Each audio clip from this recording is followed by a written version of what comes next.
The Bliss Business Podcast, the show about empathy, connection, and consciousness in business. Today's episode is brought to you by Zero Company, your paid search, social media, and programmatic ad experts.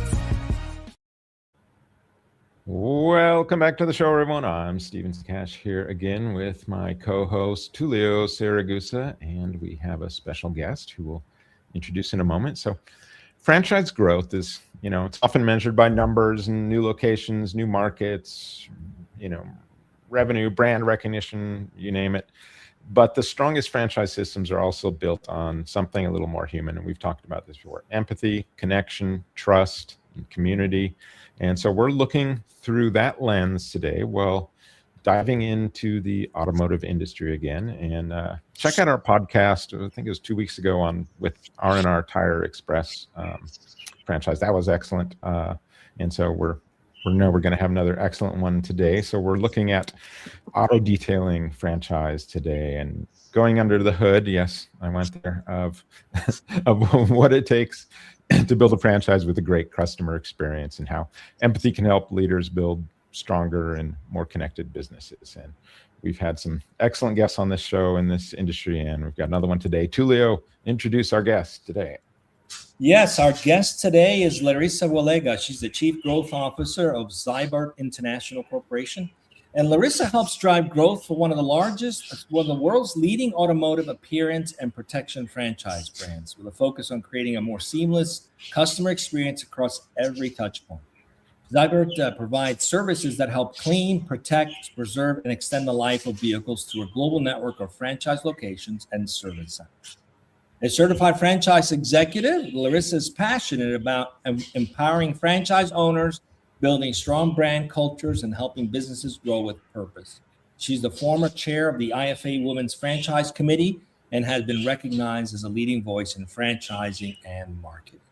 IFA royalty, yes. Larisa, welcome to the Bliss Business Podcast. Thank you so much for having me. This is great. I'm really excited to dive into this conversation. So thank you. So Larisa, the topic today, we're talking empathy, community, and connection in franchise leadership. From your perspective, why has empathy become such an important part of modern franchise growth? Yeah, I really think that empathy is truly a leadership strength. When we think about franchising and we think about somebody literally taking that next step, whether it's their first franchise, 100th franchise, there's so many variables within franchising. I do believe that one of the strongest traits that a leadership or leader in franchising can have is that opportunity to understand franchise owners' needs. It doesn't really matter if it's franchising or any other business entity. Listening is really at the heart of driving that opportunity, and listening to what your customers, and we can talk, I know we'll get into this, but talking about who your customers even are in a franchise community or franchise brand. There's several critical stages of communication, but it all does start with listening. And I think that when you're listening to someone and understanding what their why is, that's where that beautiful magic comes into play of building those incredible, heartfelt relationships in franchising across the space, across not only your franchise owners, but your partners, your team here, and so on and so forth. So I just believe that as we think about growth, it is probably one of the most important opportunities from a relationship standpoint. And that's one of the metrics that I focus on the most in growing our brand. Tell a little bit about your company, so everyone has a little bit of background from your perspective. Yeah, absolutely. So Ziebart is celebrating its 67th year in franchising. We are one of the oldest franchise systems in the world. There's only about 50 or so in the world that can say they've been around for over 65 years. Wow. So we're very grateful for that opportunity. The company was founded in 1959 through a German chemist, Kurt Ziebart. That's where the name comes from. He invented the rust protection process of vehicles, and then from there sold the company, sold the process, and then growth kind of shifted from there. So founded on a one service opportunity Today, the company is in over 36 countries with 400 locations, 1,000 car dealership partners, and we service vehicles to clean, enhance, protect it for as long as you want it. And so we do that through services like detailing, window tint. Large part of our business is rust protection. And I would say our up and coming service is ceramic coatings. Nice. Thanks for, sorry if I might have butchered the name. It's Ziebart, not Ziebart. That happens every time. Okay. It's okay. Just don't call us late. We're good. So you guys are in the automotive appearance protection space. It's a big industry. A lot of enthusiasts love to keep their cars. Ceramics should be a big hit for you guys, I'm sure. Now, customers often, they're making big investments into their vehicle. Ceramic protection, that's not a cheap detailing. It's a pretty big investment, for example. How does empathy shape the way you think about the customer experience? Yeah, I think when we think about shaping the customer experience, we have to first think about a customer's attachment to their vehicle. We recently, last year, did a national survey where we talked about that attachment and talking about that love and that connection. Some people even talked about they would rather sleep with their vehicle in their garage than perhaps their partner in their bed. So that's something for another time. But also, depends on the vehicle. Depends on the vehicle. Just saying, it was fact. I can't shape it or skin it any other way. But also talking about people who name their vehicles, right? So, I will admit here on this podcast, breaking knowledge. My current vehicle's name is Silver Bullet Jr. And, that's just what it is. I really enjoy my vehicle and enjoy the opportunity to just decompress. And that's what we talked about a lot in that survey too, was what you did in your vehicle, how different, not only generations, but even genders utilize their vehicles. So this may be off script. Sorry, guys. But do you guys have names for your vehicles? I was just thinking about that. We've got a fairly new car, and I don't know if we've settled on that name yet, but it's totally something our family does, and, the in-laws and everybody. There's always a name. Well, I'm just curious, Larisa, are there any studies on whether people use mostly male or female names for their cars? Like I never thought. I believe from that last study, it was predominantly female. And that doesn't surprise me because while automotive has drastically shifted in terms of decision-making power and what's going on within the household, I think that love, like we talked about in the beginning, right, in that relationship, because it is a tad bit male-dominated still, I'm not surprised that there's female names that are connected to vehicles. So, take that for what it is. But so there is that love. And when we talk about, looking at shaping the way that we think about our customer experience, we do understand that emotional side. And I know, both of you talk about that all the time, that, making that connection to, we used to say your second biggest investment, but now that I have twins who just finished their freshman year of college, I'm going to go ahead and say your vehicle is your third biggest investment.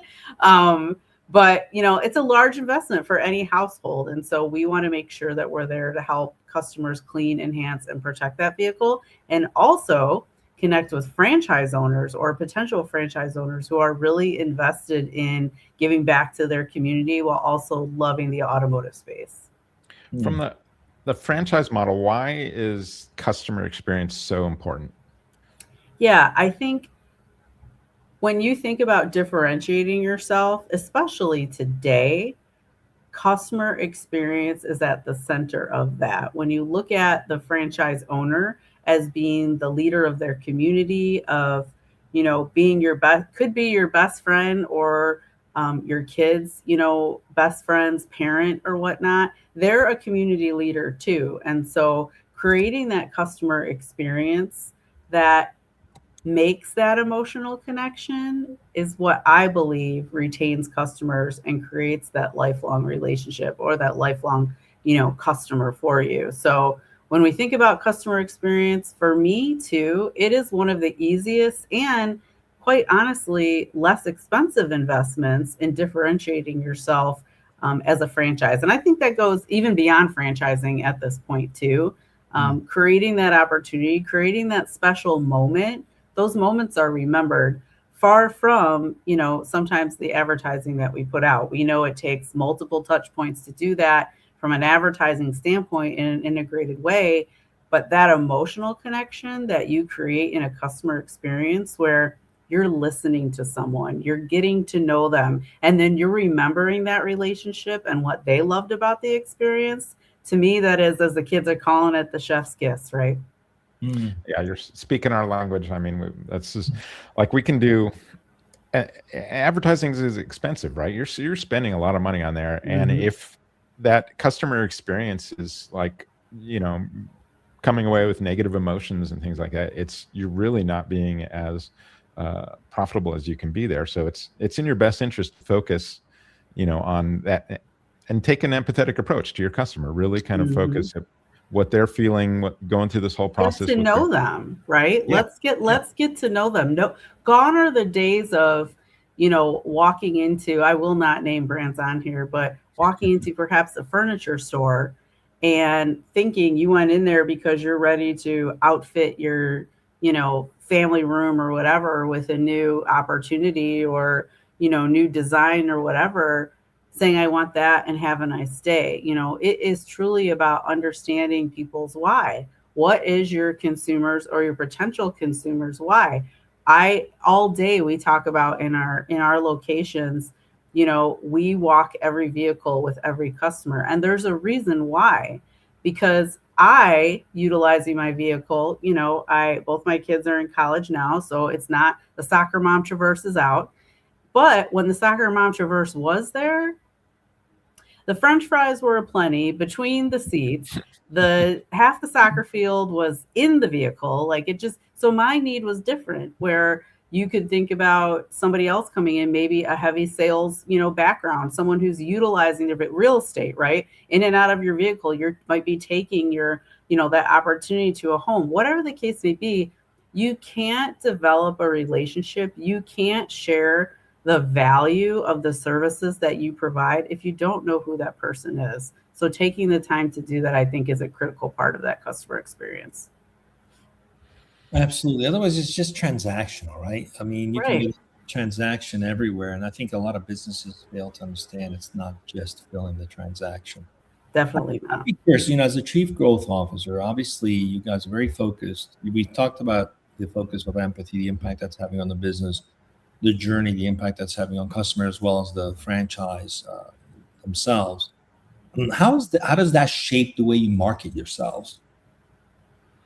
Yeah, I think that, when we think about marketing ourselves and we're thinking back to that opportunity of connecting ourselves to that second or third biggest investment at this point, that's where the emotional connection happens. That's where, we can think about all day. We have a lot of services. So there's a lot of things to think about in how you talk through those opportunities for customers. But when you bring forth together that empathy in what they're trying to accomplish, that's where I think, that gold standard comes into play. We focus a lot on legacy because we are a 65 plus year old brand at this point. We're very trusted. And so when we talk about trust, building that trust starts with that emotional connection. And that emotional connection, whether it's from the branding that happens, we just launched just a few years ago, our first national campaign in over 20 years. And we launched a brand icon, Bart the Knight. We're very creative with our names. Bart the Knight, who has really become this emblem of trust and who has become this emblem of strength and this visual indicator of, what we aspire to be for every customer and every franchise owner who's interested in our brand. We often get called the dad of automotive and franchising. And we're grateful for that. People, consumers come in, drivers come in, and they ask us questions about things that we don't do anything with regards to your oil, your tires, or anything like that in our brand. But we're so trusted and have such a great connection with our customers that referrals galore. You talked about you had R&R tire on. great friends of ours in franchising, absolutely love them. And that's what franchising is all about. It's really about creating that community, not only within a franchise owner's local community, but in the franchise owner community as well. Yeah. And that's a big task sometimes when you're talking about, franchise, trying to get the local communities all, developed over however many, 400 plus locations.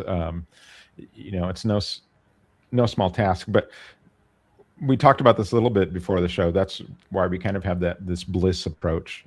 How can we, when we're going through this growth stages, how can we grow humanly, empathetically, along with all this new systems we got to add in there? Thinking about from that franchise perspective, where do you find like systems that, anything that can be more connecting or provide a little more consistency with that, building that emotional connection? What kind of systems do you have in place for that? We'd love to hear how you can scale these sort of things. Yeah, I think that the systems start with the connection with the franchise owners.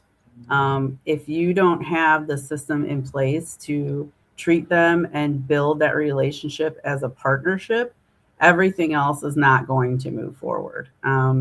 They've invested their time, their effort, and their funds in walking along this journey with you for growth. So if first and foremost, I think you don't have the systems, the time, and the effort to build that community across your franchise owners, buy-in for everything else will not happen. Those relationships are so crucial. You hear it talked about all the time in franchising, that franchising is truly built on relationships. And I want to be very honest in this podcast to say, I didn't really understand that until the last 5 years. I understood it on a granular, I will say, level, and more so on the consumer side, the franchise owner building the relationships with the consumer. But now that I'm in this different seat, filling the bench in a different way, I can safely and confidently say that building relationships with your franchise owners and across the franchise community is what truly helps you grow. And by doing that through taking the time, not only from, annual conferences to regional meetings, but specifically we focus on an annual survey of franchise owner satisfaction every year, and take that survey very seriously. It's a part of our annual planning process. So understanding what drives your franchise owner satisfaction can then lend to scaling systems and processes and programs that help create that customer experience from a trust standpoint. So things like your brand standards, your brand book, making advertising very easy for our franchise owners, consistent sales training, consistent customer experience training too. So I think being laser focused as a leader as to where your opportunities for growth are makes that connection. Now, Larisa, part of your job there is, as you mentioned, is creating a seamless experience across every touch point. That's not an easy thing to do. In fact, most businesses are really challenged with that. What does it take from your point of view to align marketing, operation, franchise support, and all the way down to the local execution around one shared brand experience? What's been the challenges around that, and how have you solved it? We want to know the secret sauce. Secret sauce. Here we go. Well, I feel like first and foremost, it's about collaboration. And people can say that. That's like a keyword all the time. Let's be real. What does that actually really mean from a collaboration standpoint? That is about shared understanding of not only what your goals are, what you're measured against, but what you're held accountable to. And I think all three of those places not only stem across all those disciplines that you talked about, whether it's marketing, sales, operations. We have several other disciplines that are just as important within our community too here. Information technology, we can talk about that all day with AI, finance. So all of those pieces within your franchise organization or any organization helping each of those pieces understand truly how their goals relate to the bigger picture, how they're measured and how they're held accountable, is what I believe transcends into that. And so being able to do that to then create shared collaboration, I believe is what has made us successful. So thinking about that shared collaboration, how do you preserve kind of that local, personality while maintaining kind of the brand consistency? How do you give them enough freedom to, be part of the community in their way, and interact in their way while also keeping that consistency? That's always the challenge, I think. That's we get that question a lot. And what I will say is that I know why every franchise owner came into our system. I know what they were trying to accomplish, whether it was, putting their kids through college, whether it was, ultimately it's all about creating a legacy for themselves, whatever that why is. But the thing that I like to remind them of is, yes, there are these brand standards that we have that we ask you to follow to create that consistent brand promise, but you truly are the leader of our brand in your local community. So let's not forget those grassroots pieces. One thing we talk about a lot is connecting to what you already were connected to before you became a Ziebart franchise owner. So I'll use an example. We had a franchise owner in Texas who their kids were very a large part of a karate school. And so they had them come out at the grand opening and they did some different exercises and showed us, some of the moves that they had, which was great. Like that introduced Ziebart, to another audience that might have not already been a part of that. The owners were a part of a Jeep club. So of course they had the Jeep club there. And then they were really passionate about this one food truck. So of course they had them there too. So it was just making this very larger community a part of your circle now. And I think that's the local flair of franchising, is bringing in all of those people who are your supporters and showing them what's at your heart now, which is creating this business for yourself and for your family. I love that, the getting to the why with each of those franchisees. And, you probably got to do like the 5 why exercise to kind of drill down to it. But being able to fully understand that really does connect you kind of on that, like we're talking about, that empathetic level.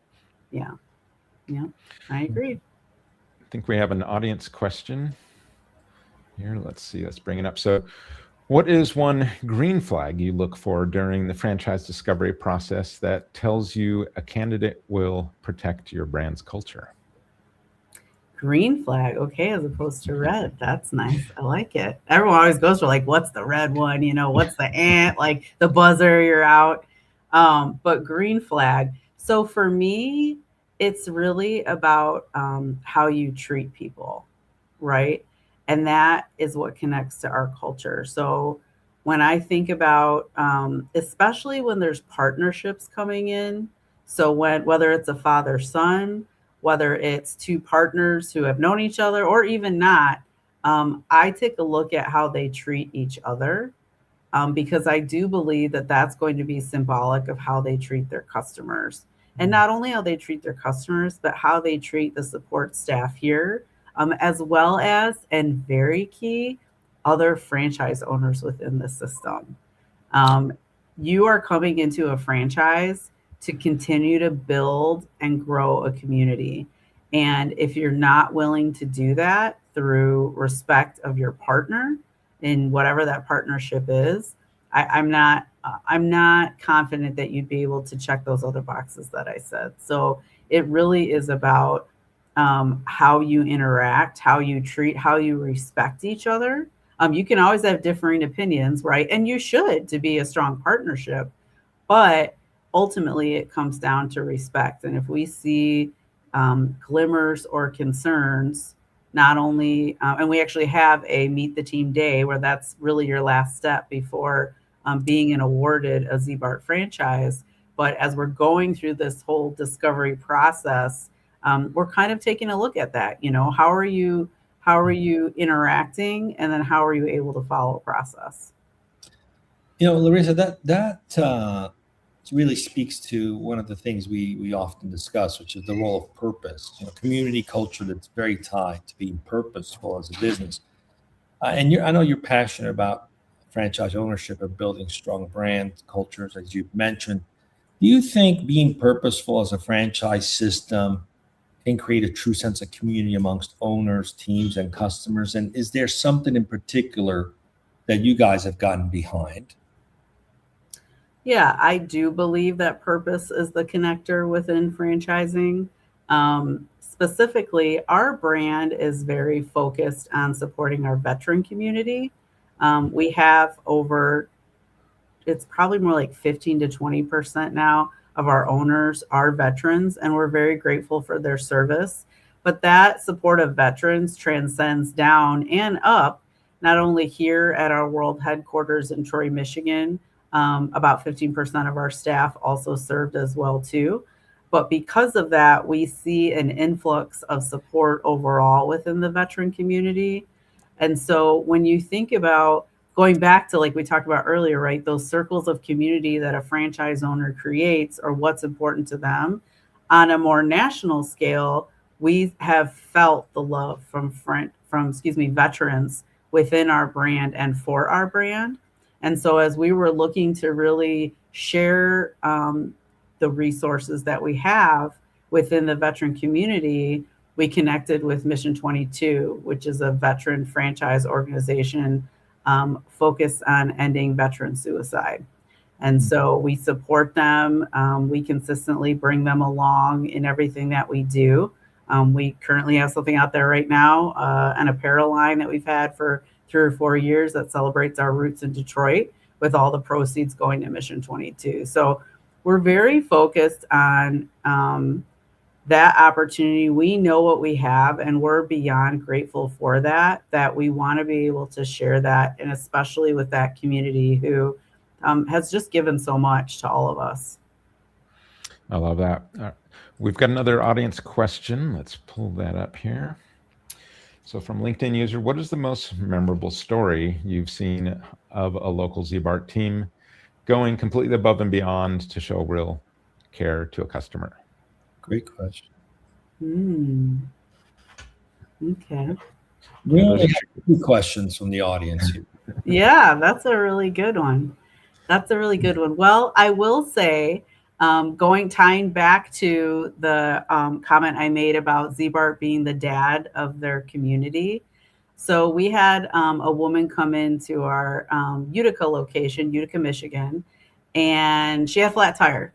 And, she knew the Ziebart brand. It's very prominent in Metro Detroit, home of automotive, right? So she came in, she was very distressed.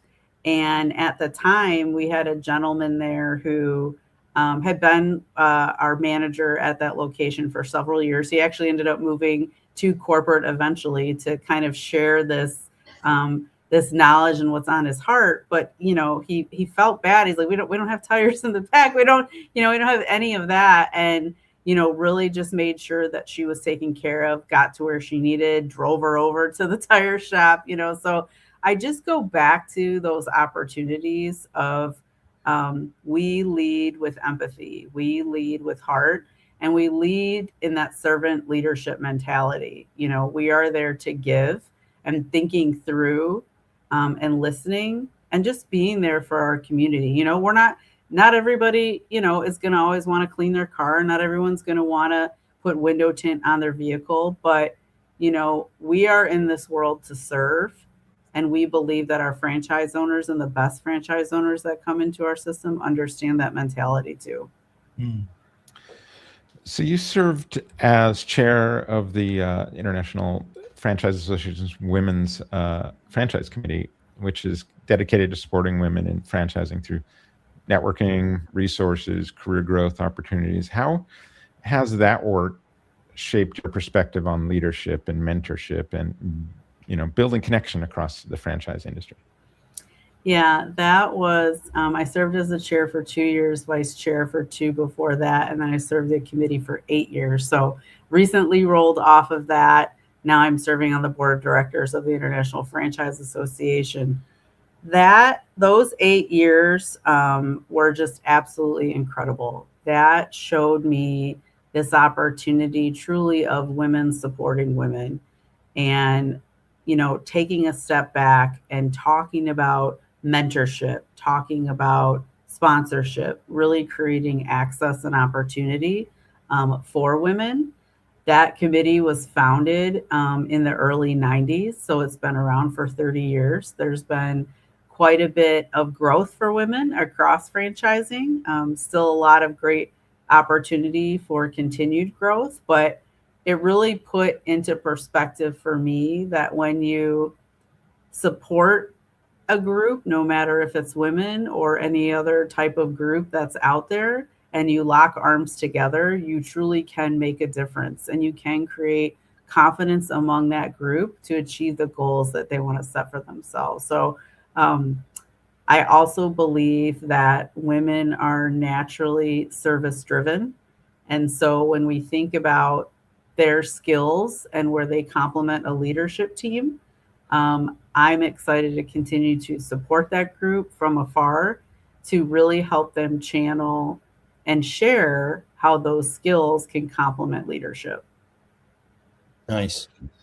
Now, you've spoken a lot about empathy, love, creating great experiences, how people treat each other. That stood out in the conversation. Now, many brands have what I call aspirational desires. They'll state these things, but they're really aspirational because they often struggle with effectively implementing them. How can these brands turn these amazing values that you've talked about into behaviors that will stick? Is there one or two examples of where this was a challenge and what you guys have implemented to help make these not become an exception, but really the norm? I think that's a wonderful question. I think that it can't just be the values that are on your wall. You can't say, our values are honesty, passion, innovation, teamwork, and legacy. Great. What does that mean? I believe that the best leaders practice that every single day. You have to take yourself out of these four walls and remember that the people that you're serving, both the thousands of drivers I serve around the world, the hundreds of franchise owner customers that we have, and especially the team here at our world headquarters, truly are people. And people go through things. Our team here, this is their day to day, but there's so many other things that are happening outside of that day to day. And do you know what those things are? When was the last time that you sat down with a team member and just simply asked them, what's important to you today? What's important to your family? What are you striving for? And the harder question, what are you struggling with? And I think not only across your team, but also your franchise owners, and then, taking that down to the level of your customers and those drivers that you serve, it is about stopping and slowing down. And none of us learned that. All of us came through and said, great, I'm going to get the work done. Check another project, check another to-do list, check, check, check. Nobody teaches you that part. And if anybody says that they knew it from the beginning, they're lying, because it's not true. But to be able to do that, it's slowing down and really taking that time. They say your network is your net worth. And I firmly believe that. And it's not about how many people you know. That's not what that means. It's about how are all those experiences shaping your heart. Sometimes it's even changing your heart for what is for the better. And that's where I believe stopping and doing that is key, especially in leadership. And it's a hard transition. I'm being very transparent here. That is a hard transition from, going from thinking through creating business plans and creating strategies and creating marketing plans, even from my example, to stepping back and saying, I'm being trusted to lead purpose within this company. And that purpose is not about the dollar. That purpose is about what drives that person forward, what's at their heart, what gives them joy. That's what is the best part about leadership. Yeah, and it's interesting because the way we structure our companies and the roles, it's just doesn't quite jive with the mindset change that needs to happen in there. So, people kind of get lost, I think, sometimes in that that structure. Well, this brings us to like a question we ask everyone here, some form of this, we're talking about empathy and care. And these are all forms of love in some way. So from your perspective, what role should love play in business? I believe that love should be at the center of it. Love is the purpose of all of our lives. We love on our family. We, love our community. And if you don't feel that love, it's okay to raise your hand and say that and, understand why you don't. I think that's a very strong thing to do. As a leader, I think we've all been through those situations or those times in our lives where you just may not be feeling it.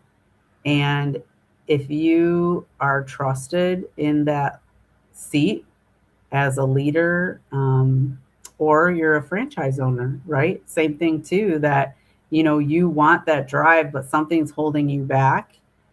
I believe that making sure that you love within yourself first will naturally show love to everybody else. But you have to understand the love within yourself first. You have to love yourself first to be able to love on everybody else. And so I believe that the responsibility is to first love yourself and then be able to share that with everybody else.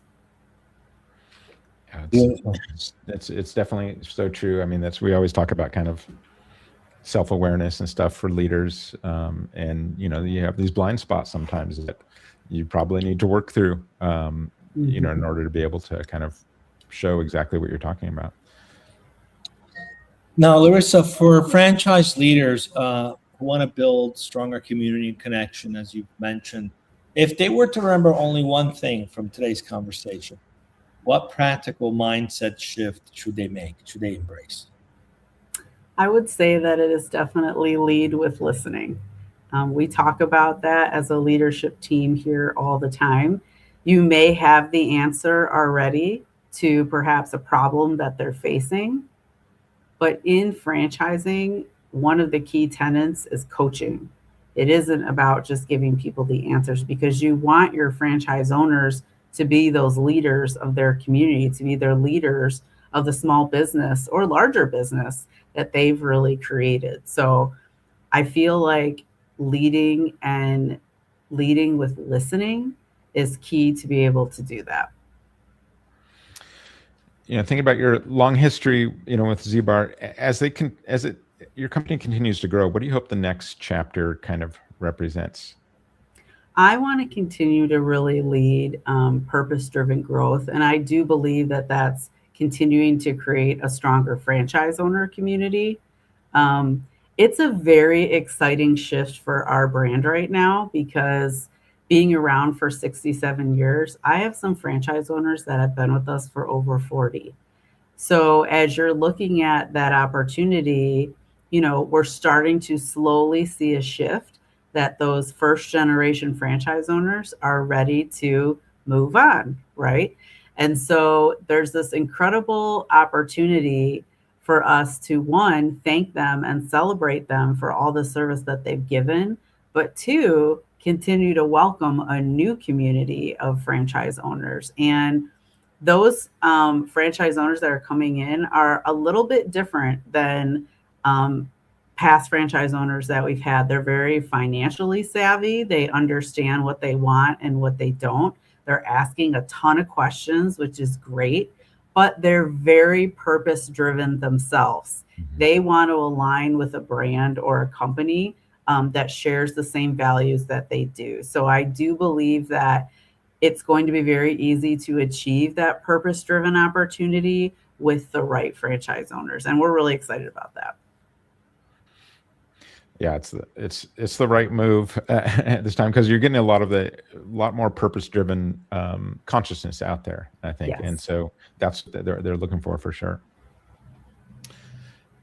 If anyone wants to learn more about you or Ziebart or franchise opportunities, where can they find you?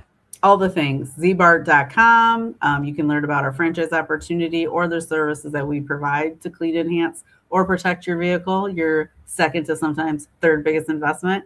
I love LinkedIn. I love meeting new people on LinkedIn. So find me, Larisa Walega, on LinkedIn. I love to share my journey across franchising and just all the things that I've learned with this incredible community.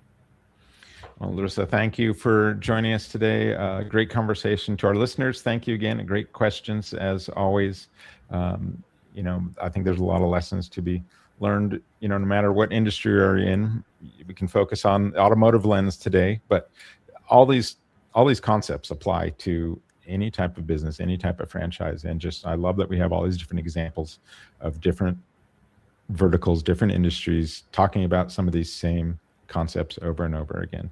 So thank you again for listening, and we'll see you next time on the Bliss Business Podcast.